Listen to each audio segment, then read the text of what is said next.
ዛሬ መጋቢት 29 ቀን ዕለት ሪት ትባላለች።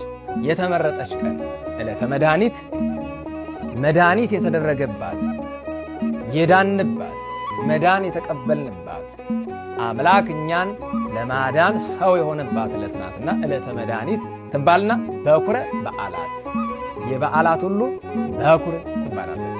በኩረ በዓላት ትባላለች። ሰንበት በኩረ ዕለታት ትባላለች። መጋቢት 29 ደግሞ በኩረ በዓላት ትባላለች። የበዓላት ሁሉ በኩር ናት። ማለትም ከበዓላት የምትቀድም ከበዓላት የምትበልጥ ናት። በኩር የሚቀድም የሚበልጥ የሚል ትርጉም ስላለው ቀዳሚት በዓል ናት። እቺ ቀዳሚት ናት። ከመጋቢት 29 የሚቀድም በዓል የለም።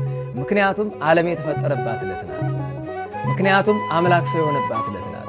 ምክንያቱም ጌታ ሞትን ድል አድርጎ የተነሳባት ጥንተ በዓል ናት። ምክንያቱም ዳግመኛ ጌታ የሚመጣባት ዕለት ናት። ስለዚህ ዕለት ሪት የተመረጠች ዕለተ መድኃኒት ጌታ እኛን ያዳነባት ቀን መድኃኒትን የሰጠባት ቀን በኩረ በዓላት ትባላለች። የበዓላት ሁሉ በኩረ። ስለዚህ እንኳን አደረሳችሁ እንኳን አደረሰን ለማለት ነው። አጭር አራቱን ነገሮች ባጭር የጌታን ከዛ የእመቤታችንን እናይና ከዚያ እንደ እግዚአብሔር ፈቃድ ጊዜ ካለ ሌላ አይተን እንጨርሳለን። ከሁሉ ነገር የሚቀድመው ዛሬ ዕለተ ፍጥረት ነው። ዓለም የተፈጠረበት ቀን ነው ዛሬ። በእውነቱ ፍጡር ሁሉ ሁልጊዜ ዘወትር ማመስገን ቢኖርበትም አንድ ሆነን ማመስገን ያለብን ግን በኦሪት ዘፍጥረት ምዕራፍ 1 ቁጥር 1 ኦሪት ዘፍጥረት ምዕራፍ 1 ቁጥር 1 እግዚአብሔር እንዲህ አለ። ቅዱስ ሙሴ ነው ይህን የሚናገረው። በደብረ ሲና ሆኖ እግዚአብሔር ይህን ያጽፈዋል። በቀዳሚ ይላል በቀዳሚ ገብረ እግዚአብሔር ሰማየ ምድረ። በመጀመሪያ ማለት ለእግዚአብሔር ከሆነ እግዚአብሔር መጀመሪያ የለው። የፍጥረት መጀመሪያ እግዚአብሔር ሰማይንና ምድርን ፈጠረ። ሰማይና ምድርን ሲል በሰማይ ውስጥ ያሉትንና በምድር ውስጥ ያሉትን ጨምሮ። ስለዚህ ዛሬ ከመጋቢት 29 ጀምሮ መጋቢት 29 ቀን 8 ስነ ፍጥረት እግዚአብሔር ፈጠረ። መጋቢት 30 1፣ ሚያዝያ 1 3፣ ሚያዝያ 2 3፣ ሚያዝያ 3 3፣ ሚያዝያ 4 3፣ ሚያዝያ 5 ተሳስቼ እንዳይሆን ቁጥር እንዳላበዛ መጋቢት 29 8፣ ከዛ መጋቢት 30 1 ስነ ፍጥረት 9 ይሆናል። ሚያዝያ 1 3 12፣ ሚያዝያ 2 3 15፣ ሚያዝያ 3 3 18፣ ሚያዝያ 4 4 ተፈጠረ። 22 ስነ ፍጥረት ማለት ነው። 22 ስነ ፍጥረት። በነገራችሁ ላይ መብራት ደበዘ መሰለኝ። ይታያችኋል? እስኪ መልስ ስጡኝ። የታያችሁ ከሆነ መብራት እንትን እያለ ነው መሰለና ባትሪ ላብራ መሰለኝ። እንደሚታይ እንግዲህ ያው ምልክታችሁን ይታያል። ደግ እሺ መልካም። ተጨማሪ እንድትሆንም አንዲት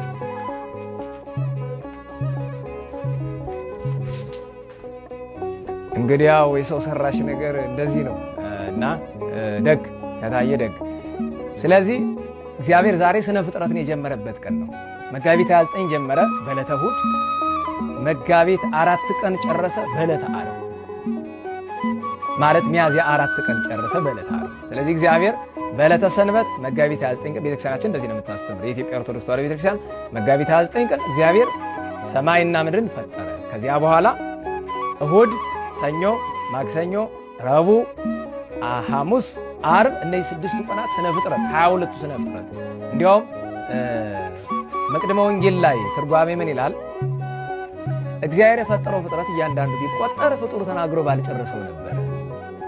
ምክንያቱም በሳይንስም ትንሽ ፊደል የቆጠራችሁ ሰዎች ታውቁታላችሁ። አሁን በሳይንስ የአሳ ዝርያን ማወቅ እንኳ ከባድ ነው። የአሳን ዝርያ ስንት እንደሆነ እንኳ እስካሁን ጨርሶ ማወቅ አልተቻለም። የስነ ፍጥረትን ነገር ቆጥሮ መጨረስ አይቻልም። እንኳን ሌላ የሰውን ተፈጥሮ መርምሮ ለምሳሌ የሰው አይምሮ፣ የሰው ጭንቅላት፣ እነዚህ 12 አካላችንን መርምረን መጨረስ አንችልም።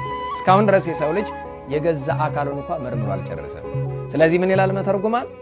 እግዚአብሔር የፈጠረው ፍጥረት እያንዳንዱ ቢቆጠር ፍጡር ተናግሮ ባልጨረሰው ነበር። ነገር ግን ሁሉን እየወገኑ ብዙውን አንድ እያሉ ቢቆጥሩት ከእሁድ እስከ ዓርብ የተፈጠረው ፍጥረት 22 ነው።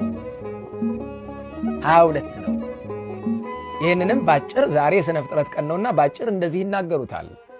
ጌታ በዕለተ እሁድ ማለትም ቅዳሜ ለእሁድ በምሽት በሰርክ 12 ሰዓት ላይ ጀምሮ እስከ ሚነጋ እስከ 12 ሰዓት ድረስ ባለው 8 ፍጥረታትን ፈጠረ።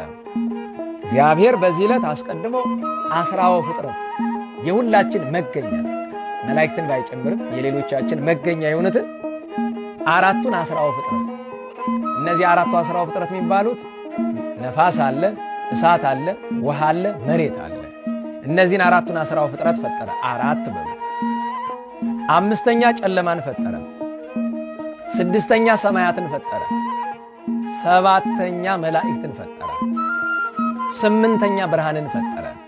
በኦሪት ዘፍጥረት 1:3 ላይ ወይቤ እግዚአብሔር ለይኩን ብርሃን። በነገራችሁ ላይ እግዚአብሔር ብርሃን ይሁን እስካለ ድረስ ሰባቱን ስነ ፍጥረት የፈጠረ በአርምሞ በዝምታ። ይህንን ነገር ሲናገረው ደራሲ ምን ይላል? አባ አርከስድስ የልደቱን ነገር ባመሰገነበት አንቀጹ ላይ እንዲህ ይላል።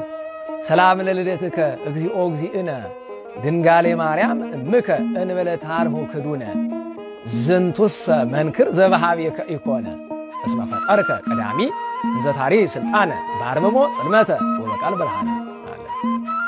እንግዲህ ጌታ ሆይ ያንተ ከድንግል ማርያም በድንግልና ተጸንሶ በድንግልና መወለድ ለኛ አስደናቂ ነገር ነው። ለአንተ ግን አይደለም። ለምን? አንተ እኮ ዝም ብለህ ጨለማን የፈጠርክ ነህ። ዝም ብለህ መላእክትን የፈጠርክ ነህ። ዝም ብለህ ሰማያትን የፈጠርክ ነህ። ዝም ብለህ አራቱን 10 ፍጥረት የፈጠርክ ነህ በዝምታ። ወበቃል ብርሃነ ለይኩን ባልክ ጊዜ ደግሞ ብርሃንን የፈጠርክ ነህ። ስለዚህ ዝንቱሰ መንክር ዘበሃቤከ ኢኮነ። ይሄ ስለአንተ ድንቅ አይደለም። ለምን? እግዚአብሔር ሁሉን ይችላል። በእግዚአብሔር ዘንድ ምንም አስደናቂ ነገር የለም። ለእኛ ነው የሚያስደንቀን። ስለዚህ ነገር ጌታ 8ቱን ፍጥረት ፈጠረ። 7ቱን በአርምሞ አንዱን በተናግሮ። 7ቱ አራቱ 10 ፍጥረት፣ 5ኛ ጨለማ፣ 6ኛ ሰማያት፣ 7ኛ መላእክት፣ 8ኛ መላእክት ሲታወኩ በሳጥናኤል ምክንያት ወይቤ እግዚአብሔር ለይኩን ብርሃን፣ እግዚአብሔርም አለ ብርሃን። እዚች ላይ አንዲት ጥቆማ ልስጣችሁ። የዕለቱ በዓል ላይ በጣም ትልቅ ትኩረት የሚሰጥ ቅዱስ ገብርኤል ነው። ቅዱስ ገብርኤል መላእክት በታወኩ ጊዜ እንዲህ አለ፣ ንቁም በበህላዌነ በያለንበት እንርጋ እስከ ንረክቦ ለዘፈጠረነ የፈጠረንን እስክናውቀው ድረስ ብሎ አለ። ቅዱስ ገብርኤል ይችን ሲናገር የብርሃን ፍንጣቂ በመስክ አቅጣጫ ታየቻቸው። ያችን ብርሃን አብን ምክንያት አድርጎ በቅዱስ ገብርኤል በቀኝ ክንፉ ላይ እንዲህ የሚል ነገር ተጽፎለታል። በሚችለት በሥነ ፍጥረት ላይ እንዲህ ብሎ ጽፎለታል። እግዚአብሔር መላእክትን ስላረጋጋ ወበይንተ ዝደለወ ከመ ይጹር ዜና ሥጋዌ ሁሉ ለእግዚአብሔር። ስለዚህ ነገር እግዚአብሔር ሊከፍለው ፈለገ። ክፍያው ምንድነው? ክንፉ ላይ ሆር አብስራ ለሁለተ ጽዮን ሄድና የጽዮንን ልጅ የምስራች ነገራት ምን ተጽፎ ተገኝቷል ክንፉ ላይ። ኋላ ለምናመጣው ነገር እቺ ጥሩ ፍንጭ ናት። ስለዚህ እግዚአብሔር 8ቱን ፈጠረ እሁድ ቀን ዛሬ ማለት ነው። ፍጥረትን ጀመረ፣ ሰማይን ምድርን 8ቱን ፍጥረት ፈጠረ። ከዚያስ ሰኞ ጠፈርን ፈጠረ። ማክሰኞ አዝሬትን፣ አትክልትን፣ እጽዋትን ፈጠረ። ረቡዕ ፀሐይን፣ ጨረቃን፣ ከዋክብትን ፈጠረ።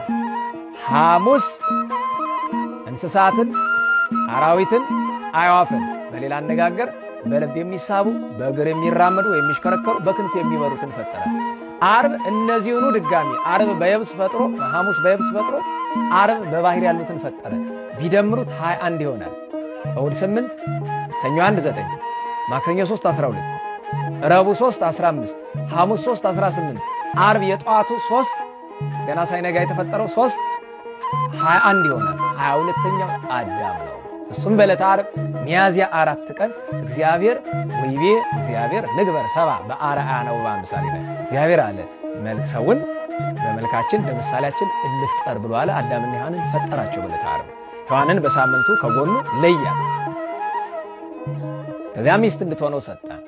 ስለዚህ እግዚአብሔር ፈጣሪነቱ ከሃሊነቱ የባሕርይ አምላክነቱ የሚነገርበት ነውና ዛሬ ምን ይለናል? ዕለተ ሪት የተመረጠች ዓለም የተፈጠረባት ዕለት ዕለተ መድኃኒት የመዳን ቀን እግዚአብሔር የሰው ልጆች ለሰው ልጅ ምክንያቱስ 21ዱ ስነ ፍጥረት ሁሉ የተፈጠረ ለሰው እኮ ነው። ለሰው ልጅ ክብር ዕለተ መድኃኒት አላት። በኩረ በዓላት አላት። ዓለም የተፈጠረበት ናት።